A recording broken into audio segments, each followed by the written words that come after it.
Welcome to Speaking with Elvis podcast. This is the podcast of anything communication and public speaking. We're talking about strategies, techniques, and insight about how you can become an effective and captivating public speaker and communicator. We'll also share anything about personal development, mindset, and even leadership. In this episode, we are going to dissect the three fundamental mistakes professionals usually make when they are presenting in front of an audience. So we are going to go deep into each and every mistake so that you can avoid it. If you are a professional, a leader, or an entrepreneur, it's important to know some of these mistakes that most of the professionals usually make when they are actually speaking or presenting in front of an audience. Let's start with the very first mistake that professionals often do. Professionals, intellectuals, and experts often think that because of their status, it's easy for people to understand what they're going to say. In other words, otherwise, their work would just speak for themselves. That's what they often think. Just if you are a professional, if you are an intellectual or an expert, oftentimes those people of that category often think that just their work alone will speak for themselves. And they got it wrong because the work alone doesn't speak for itself. You have to explain your work to people for people to get it. You have to describe how your work can actually impact and affect a lot of people. And I'm going to give you a quick example of how your work alone doesn't cut it. Just think about when you were in classrooms, maybe in college. There are some professors who actually do well in explaining the courses, so much so that at the beginning of the school, there is the line, there is the waiting list for some of these professors. Yet they are giving the same disciplines as other professors who do not have the waiting list. So which means they are giving the same content. They are sharing the same information. But the thing is, many students found it easy to align and even put themselves on the waiting list just to be in one teacher or one professor's class, simply because of the way that they actually teach. So you see, the work itself doesn't sell itself. So you have to sell it. And that's the mistake many professionals, intellectual experts often make. Just think about it. Yes, you can be a 10 out of 10 on the expert level. Your technical skill is really 10 out of 10. You're really good at what you do. That's nobody can argue about that. But then if you only 3 out of 10 on your communication, where do you think people would place you? What do you think people would think of you? People will think of you 3 out of 10. You are as good as your communication. So which means just don't count on your expertise. Just don't count on your intellect. Just don't count on your professionalism. Count on your ability to be able to share that value, to shed light on that brilliance for a lot of people. See, so it's important to really keep that in mind that your work alone doesn't speak for itself. You have to be able to explain and talk about your work in a way that people can understand it correctly, in the way people can really seize it and do something about it. If you are sharing your work for people to do something about it, definitely it's up to you. It's in your responsibility to make people see the value of your work. This is an example too about employees. Usually they think that because they do a good job, that their boss would see the good job that they usually do. But it's not often the case. In fact, you have to be able to share your brilliance with your work. You have to be able to share light on your brilliance. You cannot just say that your work would speak for itself and your boss will give you a promotion or a raise. No, you have to be able to come to your boss and shed light on your brilliance, shed light on what you are capable of doing. So that's why is it important to be able to communicate quite effectively. So don't make a mistake of thinking that your work alone would actually just do the work. No, your work alone doesn't do the work. It's good. You could be an expert. That's wonderful. That's absolutely incredible. That's respectable. But you have to be able to share that brilliance with other people in the way that can actually affect and impact them. I've seen a lot of people make that mistake often and often again because, you've seen somebody, I've been in conferences where an expert, somebody who's a high level, maybe executive on the particular firm, on the particular company, would be invited in the conference simply because of their title. That's why they are there. But when they come there and it's time for them to present, really, it becomes so boring that you would not really stay focused on what they are sharing. Not only they just saying anything that just anyhow, but they don't present it in a way that is clear, concise, and even compelling. And that's the simple definition of becoming a great communicator, to be able to explain things in the way that is clear, concise, and compelling. And that's a formula of a three C's. So if you are a professional, you are a leader, you are an entrepreneur, it's important to keep the three C's in mind.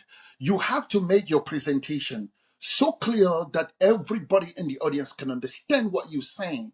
You have to make it concise. You don't have to really go all around the bush. You don't have to really do a long presentation in order to make your point. No, you can make it brief, you can make it concise, and you can make it compelling. It has to be compelling. It has to have some convincing element to it. So that's how, as a professional, as a leader, as an entrepreneur, it's important to keep that in mind. Don't make that mistake if you are one.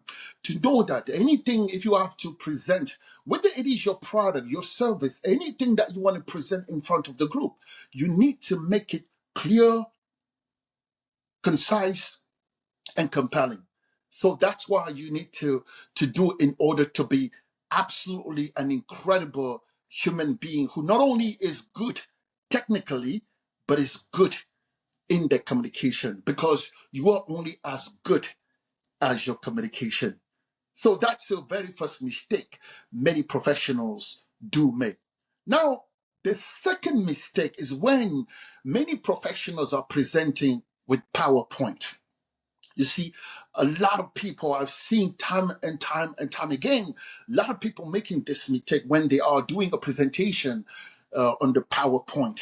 So what they usually do is they just leave it to the PowerPoint.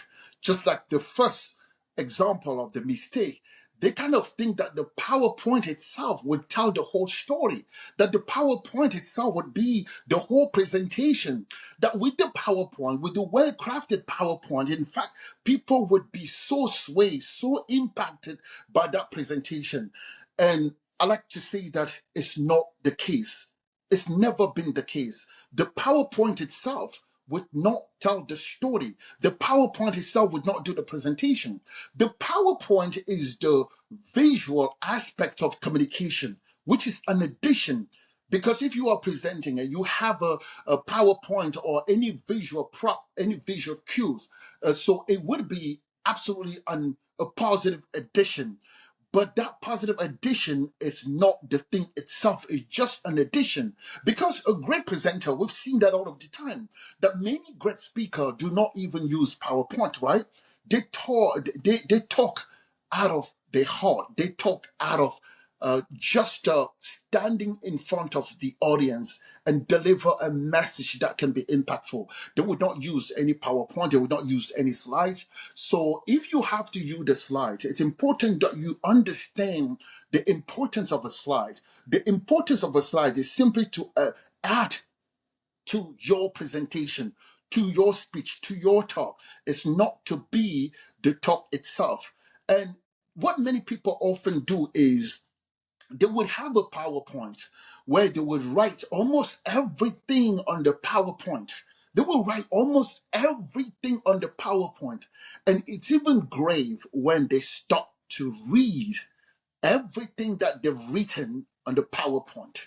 So if you have to read yourself what you have written on the PowerPoint, why didn't you just leave people read what you have written on the PowerPoint?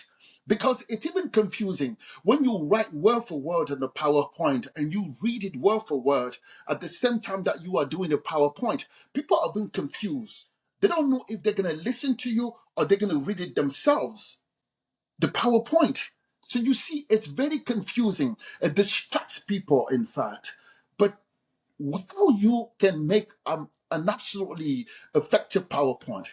You can make a PowerPoint. As I say, it's an addition. It's a positive addition. It's a visual aspect. It's a visual addition of communication. So this is how you can make an effective PowerPoint. You can make slides, and each slide just write bullet point. If you have images, that's fine. If you have video, that's good. But don't clutter your PowerPoint with lots of writing. No, it has to be just some bullet points, some point that you want to talk about. So that means when you get to that slide and point to the particular bullet point, you can easily come right full in front of an audience and explain and talk about that particular point, not really pointing at the PowerPoint all the time. In fact, some people even turn their back completely to the audience and then start reading on the PowerPoint. People are not there to read. Otherwise, maybe you could have just sent the PowerPoint and just, you could sit in the audience yourself with the people and just read together the PowerPoint that you have on the board. So the reason of the PowerPoint is just to add, write only a few bullet points, some point that you want to discuss, some point that you want to describe on the slide, or you can add the picture, you can add any chart, any figure, whatever.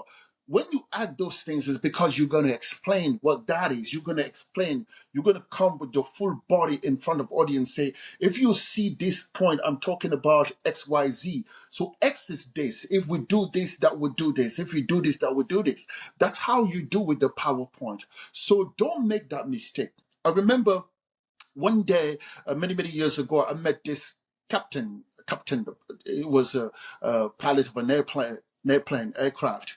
He was a captain, but he was going on retirement. And what he does, because he's been doing the job for a very long time now, the following a few years of his was to be able to train new pilots, train new people. So about aviation, about anything that he knows as his many years of experience as a pilot, as a captain. So now he shared with me that the following day that we have met, he was going to do that presentation. And then he showed me a slide that he had crafted. And oh my God, it was full of just what I've just mentioned about everything under the sky when it comes to training. It was right on the PowerPoint on each slide. So each slide was just full of writing. In a few minutes, and it wasn't a client of mine. We just happened to have met at an event, and then we were talking a little bit, and then I shared with him a little bit some of this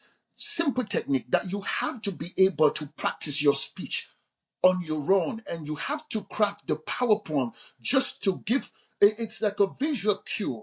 It is as though you were trying to give a speech, and then you have a note that you have written some of the bullet point on the note that you can actually catch a glance on the particular point and just speak from the heart after you've seen exactly what the point or the idea that you are going to talk about. So in fact, the PowerPoint has the same function.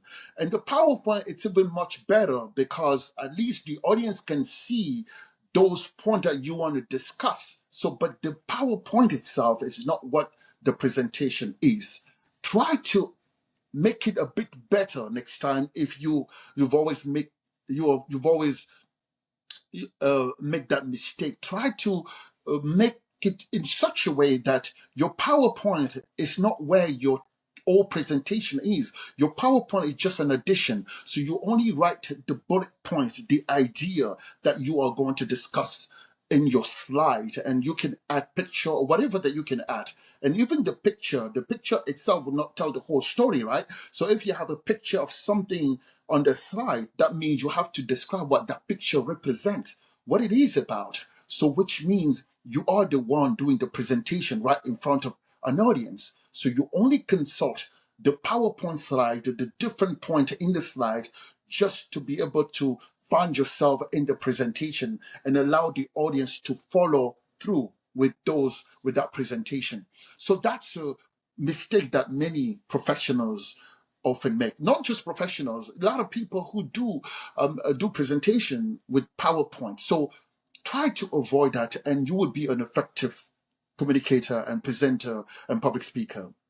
So now the last mistake that professionals, leaders, and entrepreneurs often make is kind of likened to the very first mistake, which is they think that the technicality, the expertise would speak for itself. Except that in this third mistake, a lot of professionals like to just bring a lot of research. They just bring a lot of facts. They just bring a lot of logic. They just bring a lot of just anything but the connecting link between themselves and the audience. Yeah, they can tell you a lot about any research, studies, fact, logic, but they would not tell you in a way that can connect you with them, that you can see their point clearly. And that's a big mistake a lot of people make. Maya Angelou said this. People would forget what you said. People would forget what you did. But people would never forget how you make them feel. So you see, there's a feeling part that is absolutely incredibly fundamental in presenting. So if you come to a presentation just ready to just drop on people's lap every research that you make, every fact that you've discovered, it would not move people, because people will leave that conference not knowing exactly what they need to do. You know, just think about it, how we function as human beings. Just see, we are emotional beings, which means we only move by the emotion. In fact, we make decisions emotionally, but we justify it logically. That's how we function. Basic. That's a basic human nature. Yes, we can buy a new car. We might think that it has all the feature that you might think of, right? It can have AC, although it's no longer anything that is, it has AC, power window, rooftop, whatever that you might imagine, self-driving option, anything that you can imagine as a powerful feature of a vehicle. But it's not those things that move us to buy the vehicle. It's how we feel with those things. It's our feeling about those things. So that's how we make decisions. So it's the same when you are presenting. So if you are doing a presentation in front of the crowd, in front of an audience, and then you're counting just on a fact to convince them or to persuade them, really they would not be persuaded. You have to think about how you can bring an emotional aspect to your presentation. That's when storytelling comes in. So as the presenter, as the communicator, entrepreneur, leaders, or even just any person presenting, you always have to think about storytelling. It doesn't matter what you're presenting. It doesn't matter what you're speaking about. Try to bring storytelling in your presentation, because storytelling is the emotional aspect of your presentation, is the connecting link between you and the audience. It's what will make the audience be able to take whatever you are sharing, to do something about it, to take action, to change their lives, to act upon what you just said. It's emotional. It doesn't matter what you are presenting. And again, in some of my previous video, I mentioned the idea of some of the scientific conferences, right? Scientific conferences, we attend some of these scientific conferences. Let's take an example that I've always taken, the climate a conference, for instance. Now you will see experts in climate, scientists, right, who would want to present, just want to persuade you or convince you that, in fact, if you think about it, climate is changing. It's real. They would want to convince you to understand, to see the reality of the climate change And what they often do is really make the mistake. The second mistake that they often make, they would have a PowerPoint. You cannot go in a scientist conference or maybe climate conference and you will not see the PowerPoint. There would always be PowerPoint.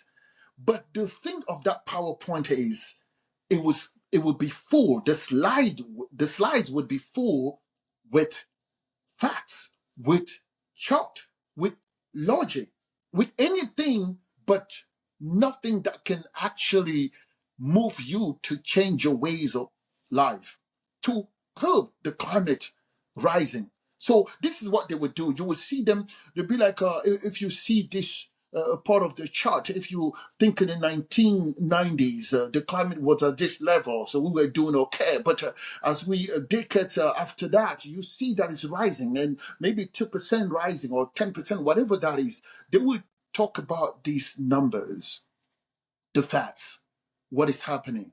Just imagine you are actually a participant at that conference, just sitting in the audience. After the whole charade of facts and this panoply of numbers and there would not be anything that can move you to change your ways. It would just be facts. But what if they can tell a story, a real story of the climate change that is impacting real people? If they can tell that story, and I've always told this story, it's an imaginary story, right? About maybe a little girl. Her name is, call her Sarah.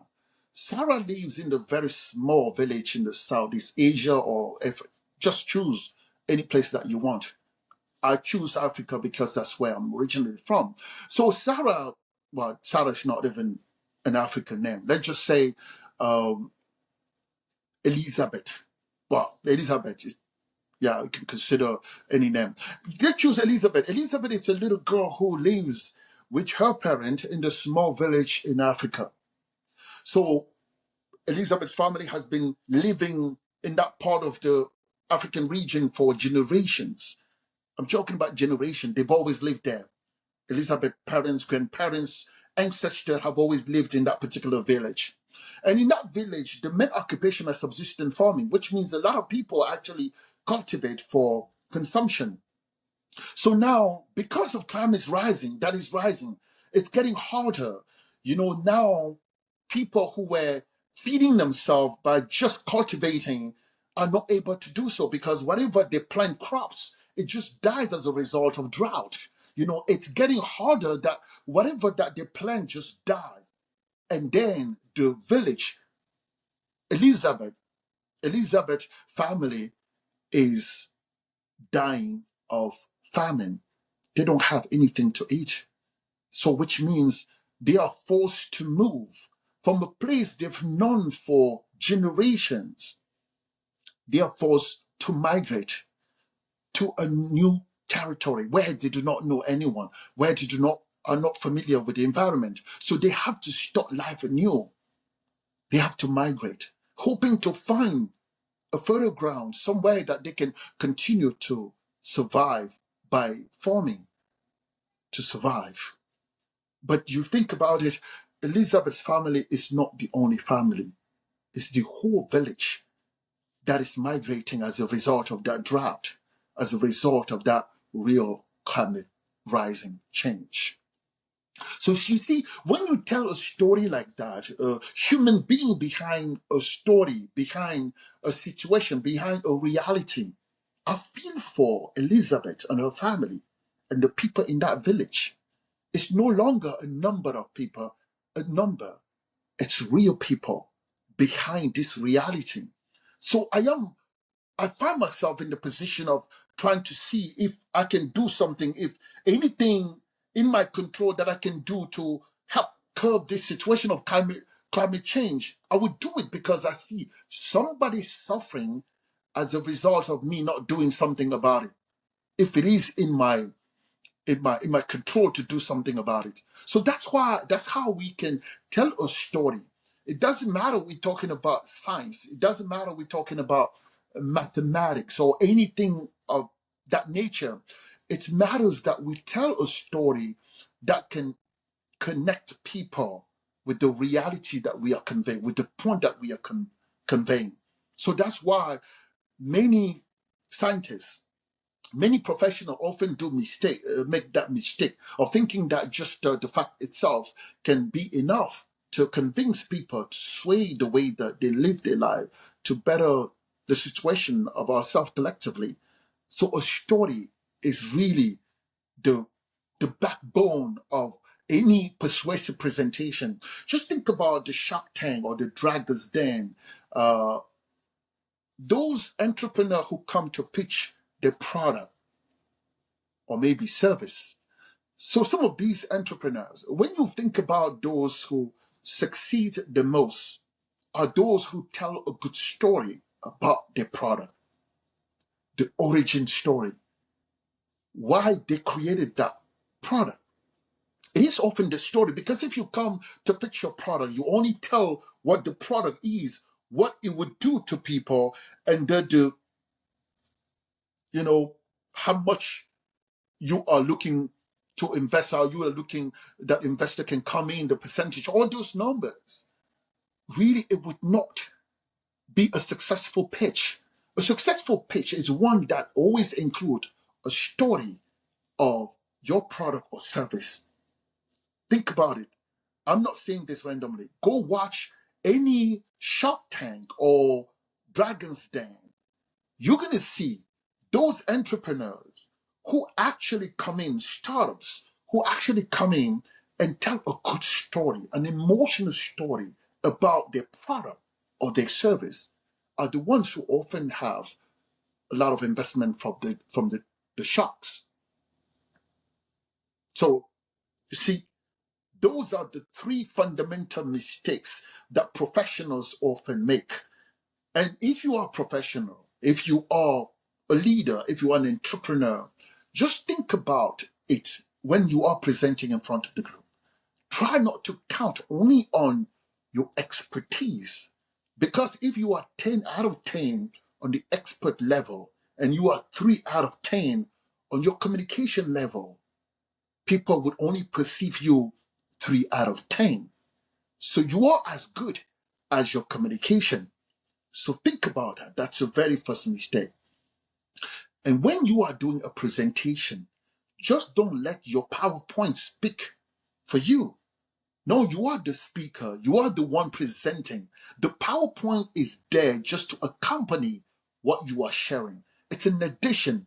It's not the presentation itself. And when you write things on the slide, try to write it in such a way that it's not cluttered. Only some ideas that you want to talk about, explain a little bit more to the audience. A point of reference, that's what you should include in your presentation, your PowerPoint, in your slides. And lastly, when you are presenting, just don't bring the facts, just don't bring the logic, the chart, the figures. Tell a story and use the number, use the fact, use the chart, use the logic just to complement, just to complement your story, just to make that point. So don't count just on fact to persuade people. No, tell a story that is persuasive. Then use the fact, the logic, and everything else to support your story, your point. And remember, Maya Angelou said, people would forget what you did. People will forget what you said, but people would never forget how you make them feel. And the feeling is where people move. The feeling is how we move. We make decisions emotionally, but justify them logically. Think about that and avoid any mistake of that nature. You will become not only an effective and confident speaker, but a captivating and engaging public speaker or presenter. And that's the end of our episode today. And once again, thank you for tuning in with Speaking with Elvis podcast. And if you haven't subscribed yet, please do so, because it is you being part of the community that It all motivates us, it all inspires us to be able to continue to do this thing, to bring value to you that you can share with your environment, the people that you know. Now you become a little bit smarter simply because you have shared something that you learn from this podcast. Please don't forget to subscribe, and I'll see you on the next episode. Thank you.